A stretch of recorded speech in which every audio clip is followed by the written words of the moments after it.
Hi, my name is Victor, and today I'm going to show you and demonstrate some simple principles by doing dry ice tricks. So first off, the materials you need for this experiment are plastic bags, Ziploc, and airtight, water, dry ice of course, gloves for safety, and a container to make sure that everything will be clean at all times. So first off, you need to put water into the bag.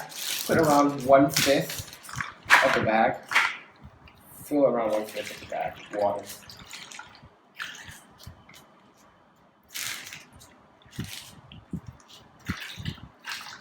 Then afterwards, you're gonna place the dry ice into the bag. So wear your glove and put it inside a container to make sure it's clean. So what happens is basically dry ice is gonna reach its triple point and it's gonna sublimate.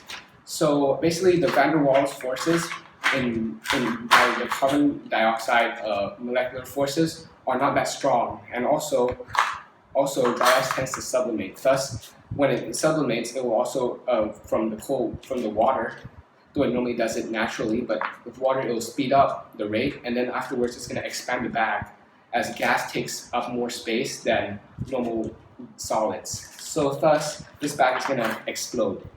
So watch quick. Sorry. Then place it into the bag and quickly close the Ziploc, and then you like to make your way away from this Ziploc bag. Make sure that it's being mixed, and then take a step away.